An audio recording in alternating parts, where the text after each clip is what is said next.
Crecer en la Fe presenta el estudio de la lección de la escuela sabática. Será de mucho provecho para tu crecimiento espiritual. Bienvenidos.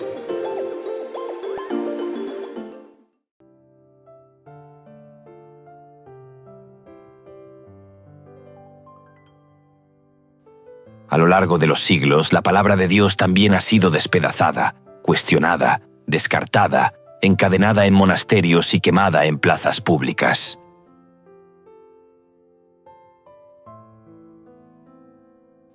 A pesar de todo, la Escritura ha prevalecido. La Iglesia medieval persiguió a los cristianos fieles que creían en la Biblia. No obstante, la palabra de Dios echó luz sobre la oscuridad de esa época. La opresión y la persecución no detuvieron la proclamación de la verdad. Cuando el traductor de la Biblia inglesa, William Tyndale, fue juzgado por su fe, le preguntaron quién lo había ayudado más a difundir la palabra de Dios. Reflexionó sobre la pregunta y respondió: el obispo de Durham. El obispo de Durham pertenecía a la diócesis más antigua del país y era miembro nato de la Cámara de los Lores de Inglaterra. Los magistrados se quedaron consternados ante la respuesta de William Tyndale. Si te está gustando este video, no olvides suscribirte y activar la campanita, y así no te perderás ninguno de nuestros próximos videos. William Tyndale explicó que, en una ocasión, el obispo compró una provisión de sus Biblias y las quemó públicamente. Lo que el obispo no sabía era que había comprado las Biblias a un precio mucho más alto de lo habitual. Con el dinero obtenido, Tyndale pudo imprimir muchas más Biblias de las que se quemaron. William Tyndale termina diciendo: la verdad aplastada en el polvo se ha levantado una y otra vez para brillar en todo su esplendor.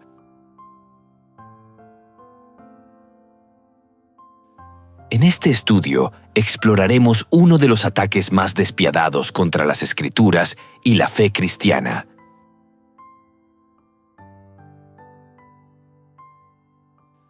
Durante la Revolución Francesa, la sangre corrió por las calles de Francia.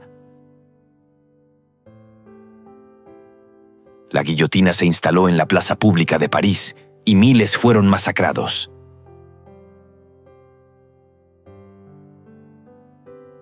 En este video y en las diferentes secciones miraremos que el ateísmo se convirtió en la religión del Estado durante la Revolución Francesa. Sin embargo, el testimonio de la palabra de Dios no pudo ser silenciado.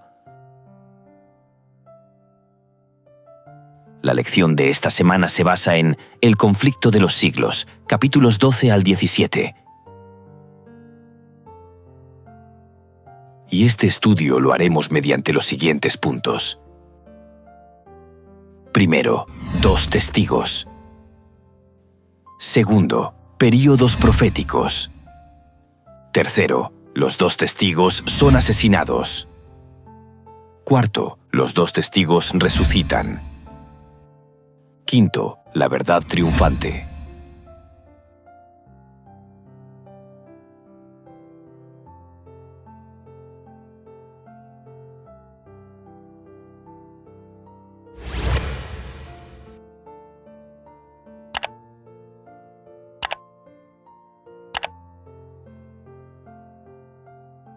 Dos testigos.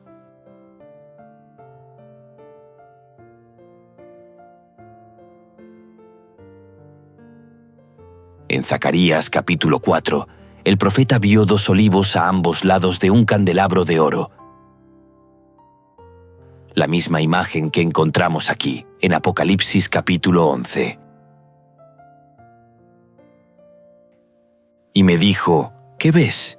Y respondí: he mirado, y he aquí un candelabro todo de oro, con un depósito encima, y sus 7 lámparas encima del candelabro, y 7 tubos para las lámparas que están encima de él, y junto a él 2 olivos, el uno a la derecha del depósito y el otro a su izquierda. ¿Qué representan estas imágenes? Hablé más y le dije, ¿qué significan estos 2 olivos a la derecha del candelabro y a su izquierda? Hablé aún de nuevo y le dije, ¿qué significan las 2 ramas de olivo que por medio de 2 tubos de oro vierten de sí aceite como oro? Y me respondió diciendo, ¿no sabes qué es esto? Y dije, Señor mío, no. Y él dijo, estos son los 2 ungidos que están delante del Señor de toda la tierra.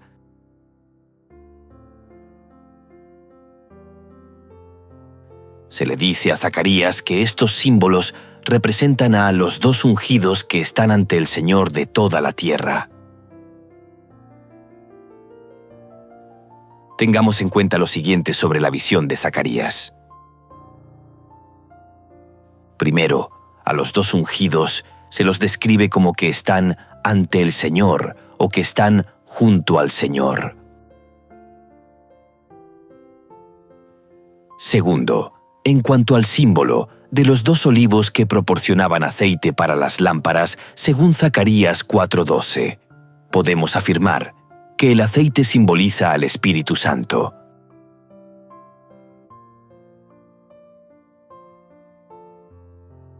Por lo tanto, en la visión del profeta Zacarías, los 2 ungidos representan los instrumentos celestiales por medio de los cuales el Espíritu Santo es impartido a los seres humanos que están plenamente consagrados a su servicio. ¿Cuál es la misión de estos 2 ungidos que menciona el profeta Zacarías?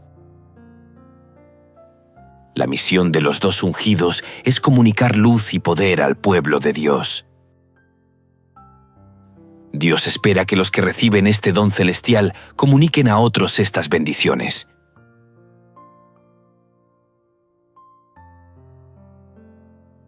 Ahora tengamos en cuenta la visión de Juan. Por otro lado, el apóstol Juan en Apocalipsis 11 también habla de símbolos muy similares.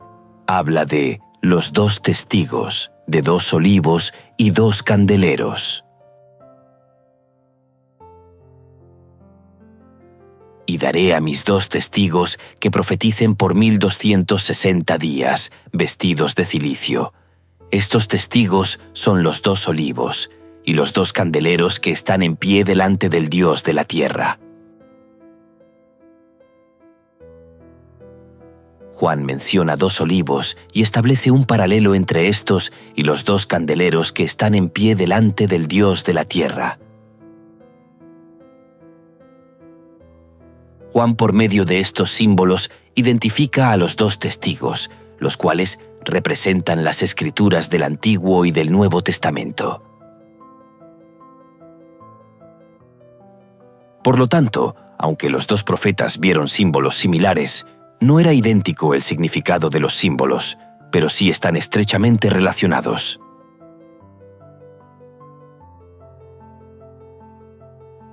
Están relacionados ya que la expresión más completa del Espíritu Santo para los hombres está contenida en las Sagradas Escrituras del Antiguo y el Nuevo Testamento.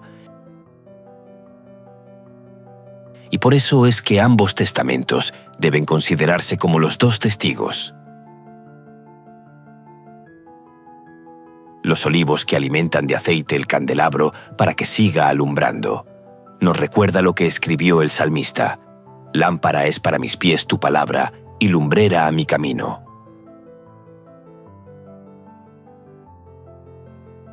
La visión de Juan en Apocalipsis capítulo 11 describe la proclamación de la palabra de Dios con el poder del Espíritu Santo para iluminar el mundo.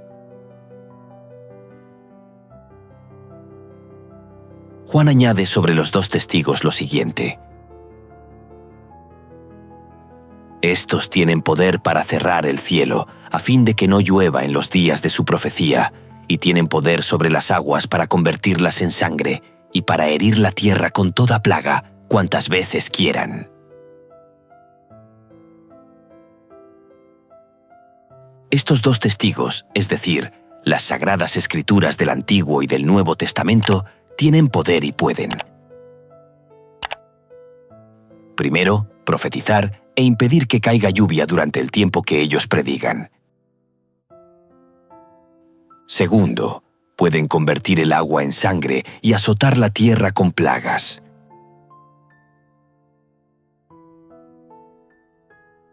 Estos dos ejemplos sobre el poder de la palabra de Dios se vio en el profeta Elías cuando profetizó que no caería lluvia sobre Israel, y en respuesta a su oración no hubo lluvia durante 3 años y medio.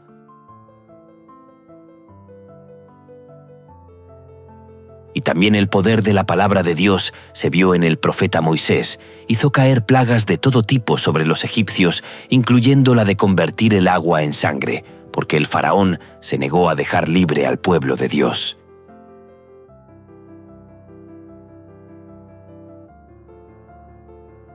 ¿Qué pasará con todos aquellos que han intentado ocultar y destruir la palabra de Dios? Los que intenten dañar las Escrituras serán consumidos por el fuego que sale de su boca. Si alguno quiere dañarlos, sale fuego de la boca de ellos y devora a sus enemigos, y si alguno quiere hacerles daño, debe morir él de la misma manera. Y el profeta Jeremías añade: porque hablaron esa palabra, yo pongo en tu boca mis palabras por fuego, y a este pueblo por leña, y los consumirá. La palabra de Dios pronuncia juicio sobre todos los que han tratado de destruir su palabra, sobre todos los que la han rechazado. Su palabra es como fuego en la boca de los 2 testigos. Jesús, por medio del apóstol Juan, nos hace una invitación. Escudriñad las Escrituras, porque a vosotros os parece que en ellas tenéis la vida eterna, y ellas son las que dan testimonio de mí. Jesús declara que las Escrituras del Antiguo Testamento testifican o dan testimonio de Él. También dice que el Evangelio se proclamará por testimonio a todo el mundo. El Nuevo Testamento, junto con el Antiguo Testamento, será la base de ese testimonio. El sustantivo testimonio, usado en Juan capítulo 5, versículo 39, y en Mateo 24, versículo 14, es el griego martureo, que significa ser testigo, testificar, atestiguar.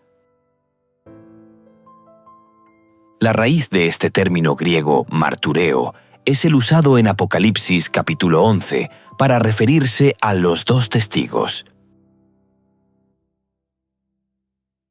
En vista de estos aspectos bíblicos y de las características dadas en Apocalipsis capítulo 11, podemos concluir que los 2 testigos son las sagradas Escrituras del Antiguo Testamento y del Nuevo Testamento, que comunican la luz y la verdad de Dios al mundo.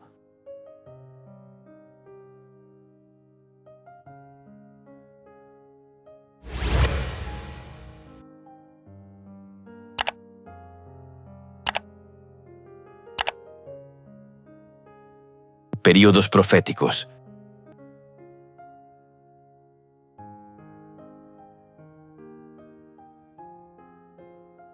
¿Por cuánto tiempo profetizan los 2 testigos?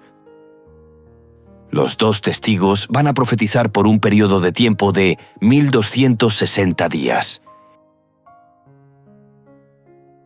Este periodo de tiempo se encuentra mencionado en otros pasajes de las Sagradas Escrituras. Y la mujer huyó al desierto, donde tiene lugar preparado por Dios, para que allí la sustenten por 1260 días.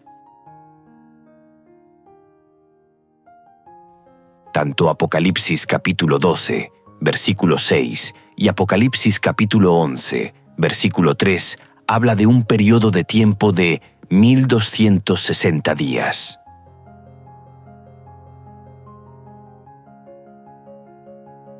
Este periodo de tiempo de 1260 días tiene dos expresiones paralelas en la Biblia. Veamos. Si te estás gustando este video, no olvides darle me gusta, dejar tus comentarios y sugerencias. Tu opinión es importante. La primera expresión es un tiempo y tiempos, y la mitad de un tiempo que se encuentra en Apocalipsis capítulo 12, versículo 14, y en el libro de Daniel capítulo 7 y versículo 25.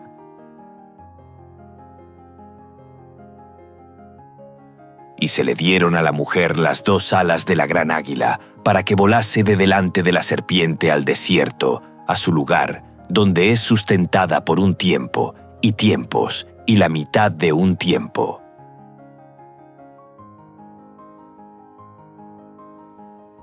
Y hablará palabras contra el Altísimo, y a los santos del Altísimo quebrantará, y pensará en cambiar los tiempos y la ley, y serán entregados en su mano hasta tiempo, y tiempos, y medio tiempo. Donde tiempo equivale a un año. Tiempos equivale a 2 años. Y medio tiempo equivale a medio año. Al sumar esto tenemos como resultado 3 años y medio. Y si multiplicamos 3 años y medio por 12 meses y por 30 días que tiene un mes bíblico, tenemos como resultado 1260 días.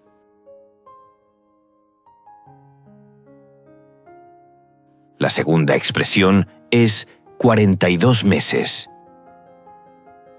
Y se encuentra en Apocalipsis capítulo 13, versículo 5, y en Apocalipsis capítulo 11, versículo 2. También se le dio boca que hablaba grandes cosas y blasfemias, y se le dio autoridad para actuar 42 meses.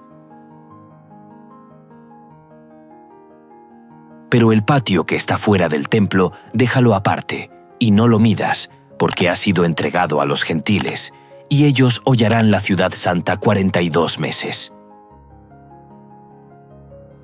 Si multiplicamos 42 meses por 30 días, que tiene un mes bíblico, obtenemos como resultado 1260 días. En las porciones proféticas de Daniel y Apocalipsis, un día profético equivale a un año literal. Encontramos este principio día por año en Números capítulo 14, versículo 34, y en Ezequiel capítulo 4, versículo 6. Ezequiel dice: «Y 40 días cargarás con la culpa del pueblo de Judá, o sea, un día por cada año».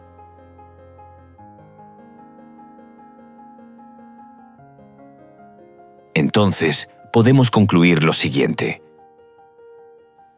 Primero, que las expresiones 1260 días, un tiempo y tiempos, y la mitad de un tiempo, y 42 meses, representan un mismo periodo de tiempo, es decir, 1260 años. Segundo, que todas estas expresiones proféticas describen diferentes aspectos de un mismo período histórico. ¿Cuáles serían algunos aspectos relacionados con este mismo periodo histórico de tiempo? Un primer aspecto sería el mencionado en Apocalipsis capítulo 11, versículo 2, que dice que en este período de los 42 meses o 1260 años, fue el tiempo durante los cuales los gentiles, quienes se oponían a la verdad de Dios, pisotearán la ciudad santa. Donde es lógico entender que la ciudad santa representa al pueblo de Dios. Un segundo aspecto: los enemigos de Dios pisotean la verdad divina durante 1260 años, y los dos testigos de Dios, el Antiguo Testamento y el Nuevo Testamento, profetizan contra ellos durante ese mismo tiempo. Un tercer aspecto, el predominio del mal y de la supremacía papal. Durante este período de los 1260 años, el Espíritu Santo, especialmente como se manifiesta en las Escrituras, llevaría su testimonio a los hombres que lo recibieran. Un cuarto aspecto. Este periodo de tiempo está relacionado con un poder político religioso llamado el Cuerno Pequeño. En Daniel capítulo 7, versículo 25, dice que el poder del Cuerno Pequeño, que surgiría de la desintegración del Imperio Romano, es decir, después del año 476 después de Cristo. La fecha exacta cuando surge el Cuerno Pequeño, símbolo del papado, es el año 538 después de Cristo. Este poder perseguiría al pueblo de Dios por un tiempo, tiempos y medio tiempo, es decir, 1260 años. No olvides que todas estas profecías describen diferentes aspectos del mismo período histórico.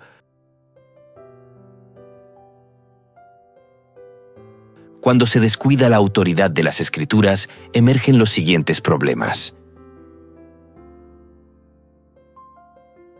Primero, surgen otras autoridades, como la autoridad humana, en lugar de la autoridad de la Biblia y de la autoridad de Dios. Segundo, surge persecución. Cuando se pierde la autoridad de la Biblia, a menudo conduce a la persecución de quienes defienden la palabra de Dios. Lo que sucedió durante el tiempo de la dominación papal, que inició en el año 538 después de Cristo hasta el año de 1798 después de Cristo. Tercero, se vive en tinieblas. En este periodo de tiempo de 1260 años, fue cuando la Iglesia medieval descendió a una profunda oscuridad espiritual. Cuarto, los decretos de los hombres sustituyen a los mandamientos de Dios. Quinto, cuando se descuida la autoridad de las Escrituras, las tradiciones humanas predominan. Las tradiciones eclipsaron la sencillez del Evangelio. Sexto, cuando se descuidó la autoridad de las Escrituras, la Iglesia romana se unió al poder secular para extender su autoridad sobre toda Europa. Durante estos 1260 años, la palabra de Dios, es decir, sus dos testigos, se vistieron de cilicio. ¿Qué representa los dos testigos vestidos de cilicio? Representa lo siguiente. Primero, representa un tiempo de duelo y escasez de la palabra de Dios. Segundo, representa un tiempo cuando las tradiciones humanas tendrían un total predominio. Tercero, representa un tiempo cuando las verdades bíblicas quedaron ocultas bajo un vasto cúmulo de tradiciones y rituales. Pero a pesar de lo que representa, los dos testigos vestidos de cilicio, debemos saber una gran verdad. ¿Sabes cuál es esa gran verdad? Es el poder sobrenatural de las Sagradas Escrituras dado por el Espíritu Santo. A pesar que las verdades bíblicas quedaron ocultas por 1260 años, los dos testigos seguían profetizando. La Biblia seguía hablando. ¿Cómo sucedía esto? Esto se logró, ya que, en medio de esta oscuridad espiritual, la palabra de Dios se conservó. La persona del Espíritu Santo se mantuvo junto a ella. En medio de esta oscuridad espiritual, había quienes la apreciaban, vivían según sus preceptos y dieron su vida por defenderla.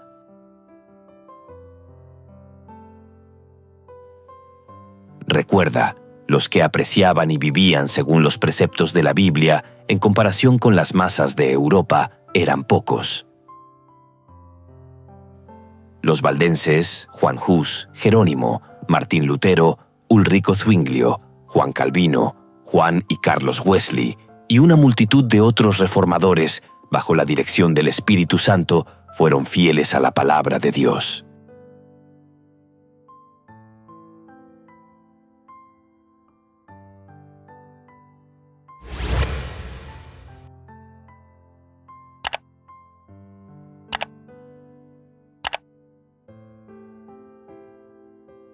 Los dos testigos son asesinados.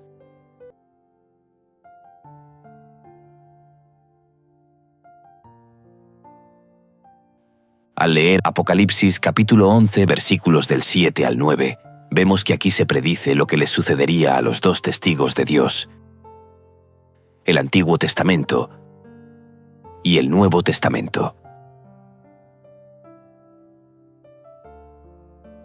En el año 538 después de Cristo, con el Imperio Romano pagano ya derrumbado, Justiniano, el emperador romano, entregó la autoridad civil, política y religiosa al Papa Vigilio. El año 538 dio inicio al largo período de dominación de la Iglesia medieval, que continuó hasta el año de 1798 después de Cristo, es decir, transcurrieron los 1260 años. El general francés Berthier, siguiendo órdenes de Napoleón, marchó sin oposición hacia Roma y el 20 de febrero de 1798 invadió Roma y declaró el fin del dominio político del papado con la captura y expulsión del Papa Pío VI. El Papa Pío VI fue tomado cautivo y llevado a Francia, donde murió. En este año, finalizó temporalmente la supremacía de la Iglesia Romana Apostólica. Esta fecha, 1798, marca el fin proféticamente predicho de la autoridad secular de la Iglesia romana. En esta fecha, los 1260 años, como se describe en Daniel y Apocalipsis, se cumplieron con una gran exactitud. ¡Qué poderosa manifestación de la verdad de la profecía bíblica! Daniel predijo con exactitud acontecimientos que ocurrieron años después. Efectivamente, podemos confiar en las profecías de tiempo dadas en la Biblia. Mientras tanto, durante todo este tiempo, es decir, durante los 1260 años, la verdad del Evangelio se mantuvo viva gracias al testimonio de la palabra.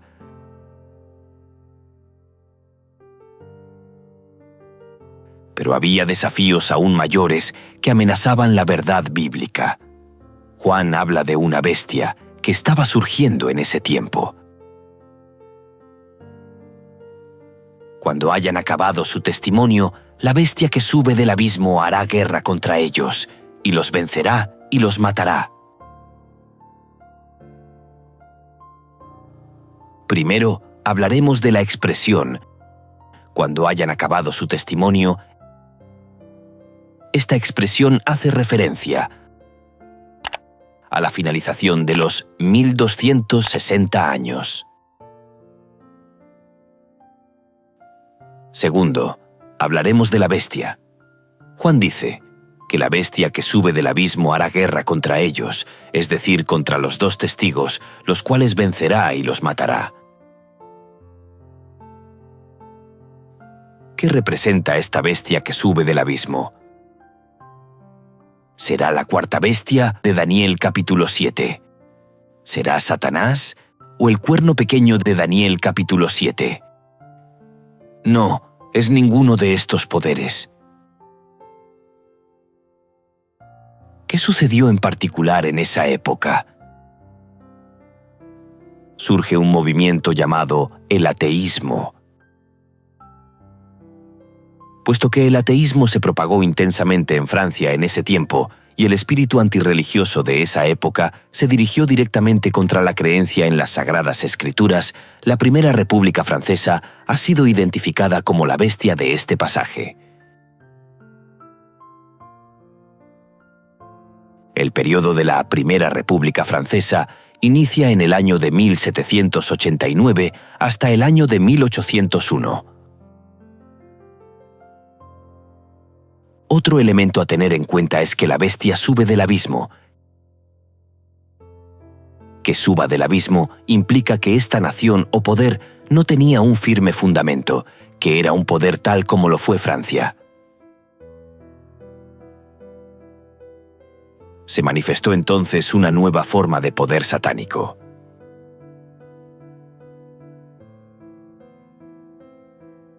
La bestia que ascendió del abismo, es decir, la Primera República Francesa, hizo guerra contra las Escrituras. Inició nuevos asaltos a la autoridad de la Biblia mediante la Revolución Francesa, que comenzó en el año de 1789.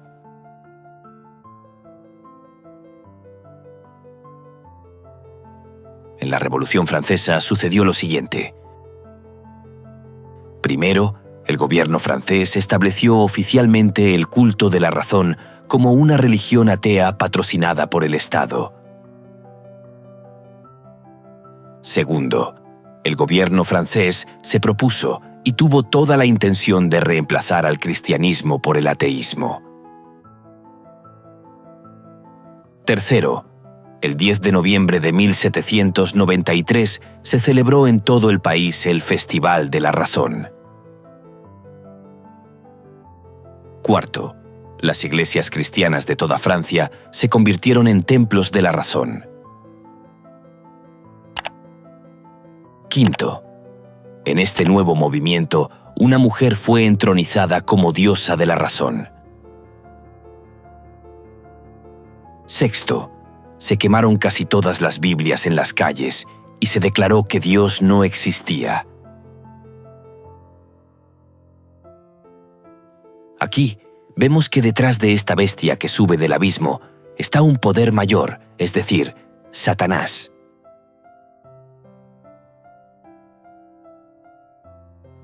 Satanás obró mediante hombres impíos para matar a los dos testigos de Dios, al Antiguo y Nuevo Testamento.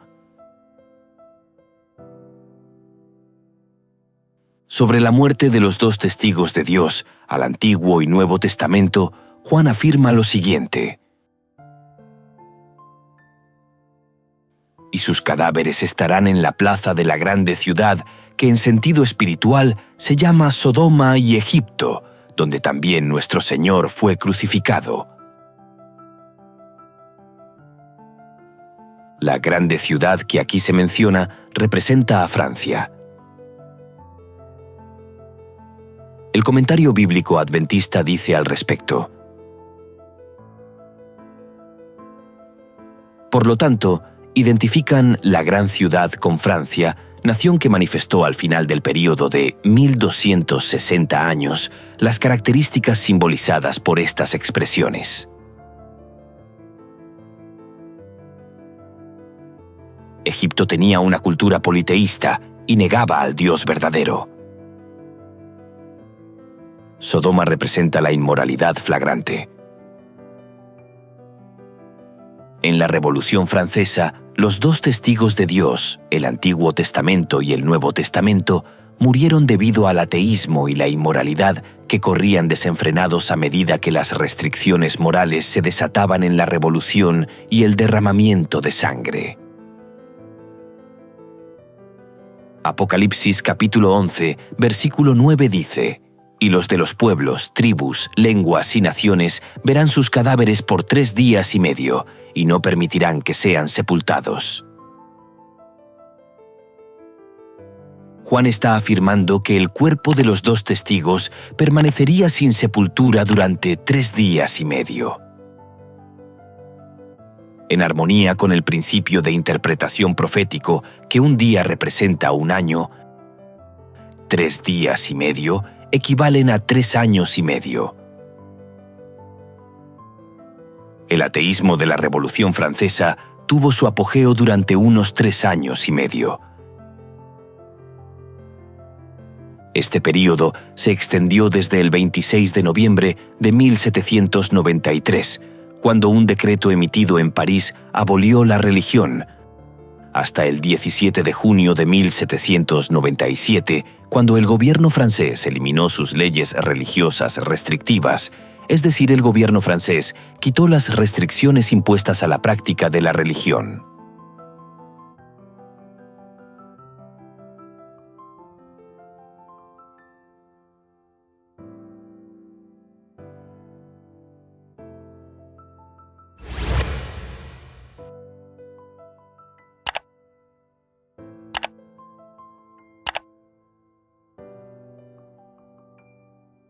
Los dos testigos resucitan.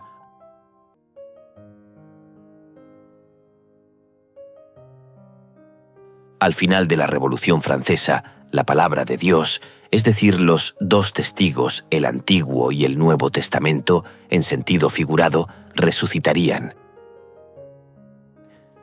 Hubo un poderoso reavivamiento.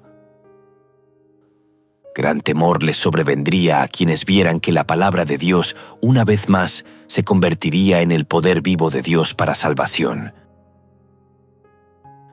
Los impíos nuevamente tienen mala conciencia, la misma que los había atormentado cuando los dos testigos habían profetizado. Los que se habían regocijado por la muerte de los dos testigos están ahora pasmados al contemplar el milagro de su resurrección. A fines del siglo XVIII, Dios suscitó a hombres y mujeres que se comprometieron a llevar el Evangelio hasta los confines de la tierra. Hubo gente que difundió rápidamente el mensaje de la Biblia, como William Carey, que viajó a la India y tradujo la Biblia a docenas de dialectos indios.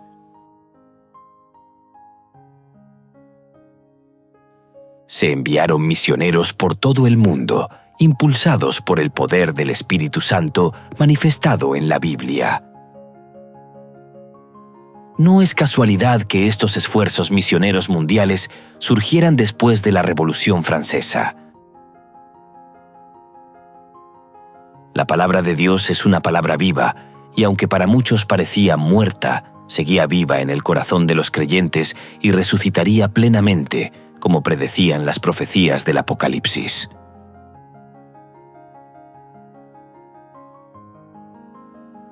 En cierta ocasión, el incrédulo Voltaire dijo con arrogancia: «Estoy cansado de oír de continuo que 12 hombres establecieron la religión cristiana.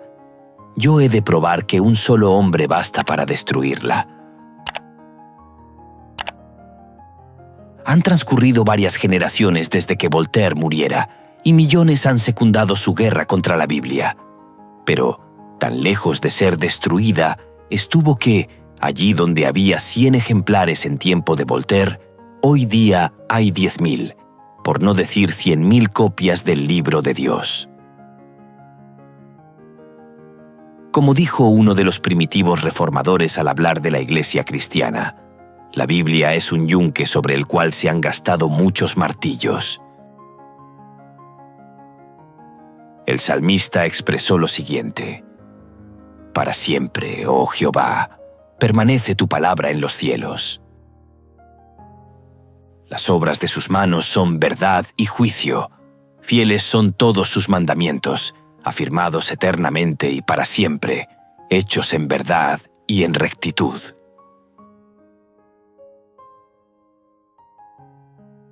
La palabra de Dios puede ser atacada o suprimida, pero nunca será erradicada. Incluso muchos que profesan ser cristianos socavan su autoridad de diversas maneras,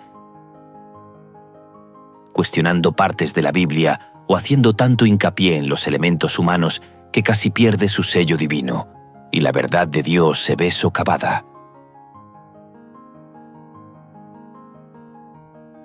Recuerda, en ningún caso debemos dejarnos seducir por estos ataques a la palabra de Dios. Hoy sigue viva, habla al corazón humano e insufla nueva vida a quienes están dispuestos a escuchar la palabra y seguir sus enseñanzas.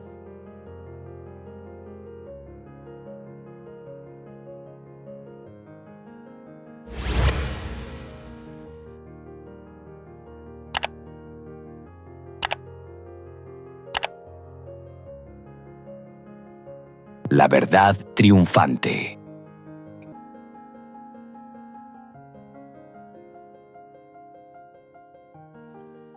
A pesar de los ataques del enemigo, la obra de Dios en la tierra llegará a un clímax glorioso. El Evangelio se predicará a toda nación y tribu, lengua y pueblo.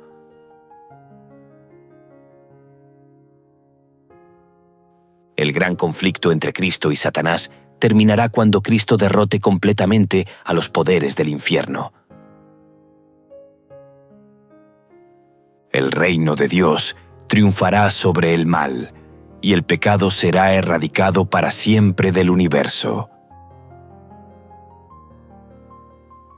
Apocalipsis capítulo 11 narra el intento de Satanás, mediante la Revolución Francesa, de destruir la fe cristiana y erradicar la creencia en Dios.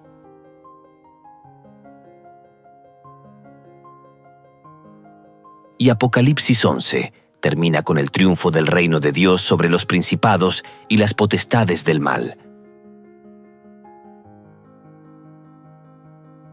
Podemos afirmar que Apocalipsis 11 es un estímulo para todos los que sobrellevan duras pruebas por la causa de Cristo y su verdad.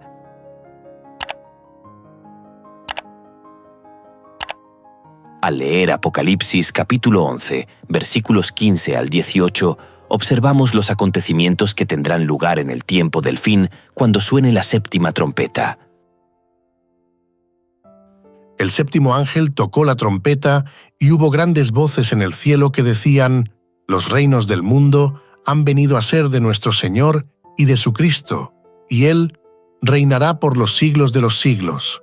Y los 24 ancianos que estaban sentados delante de Dios en sus tronos se postraron sobre sus rostros y adoraron a Dios diciendo: «Te damos gracias, Señor Dios Todopoderoso, el que eres y que eras y que has de venir, porque has tomado tu gran poder y has reinado.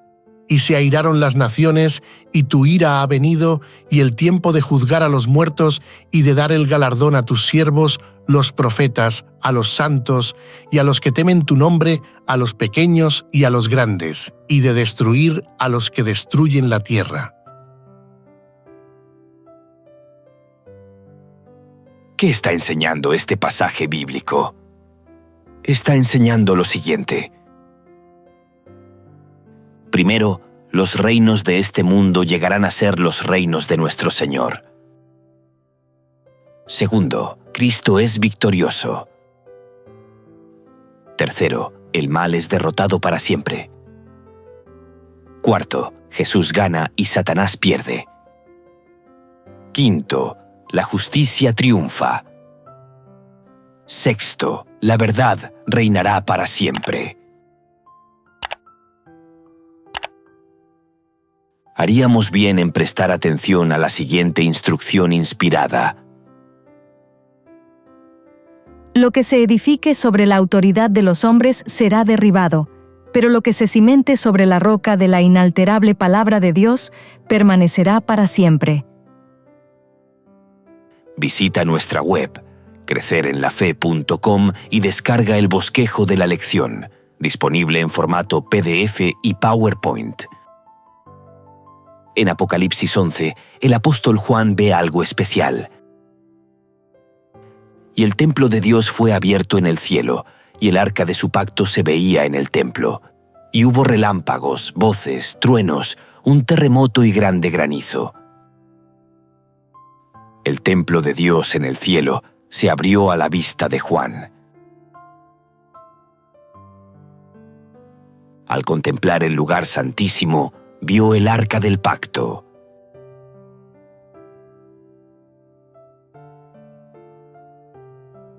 El santuario del Antiguo Testamento, que era un tipo inspirado en el modelo del gran original que está en el cielo. En el santuario del Antiguo Testamento, la gloriosa presencia de Dios se revelaba entre las dos figuras angélicas formadas en la cubierta del arca del pacto. Dentro del arca estaba la ley de Dios. Surge la siguiente pregunta.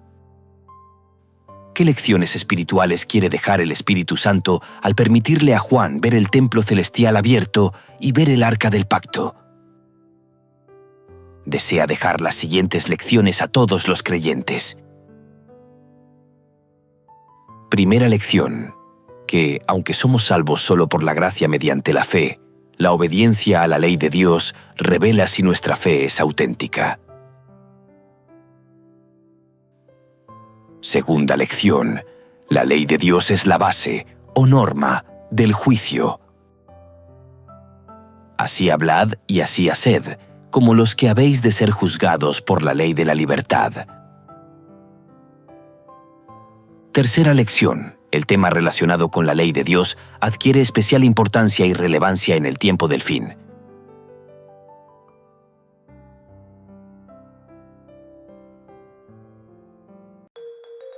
Crecer en la Fe les invita y les motiva a seguir estudiando las Sagradas Escrituras a través de este material. Y recuerda suscribirte a nuestro canal, comentar, compartir, activar la campanita y darle like. Esto será de gran ayuda para el crecimiento de nuestro ministerio y así poder llegar a muchas personas más. Gracias por tu apoyo. Dios te bendiga.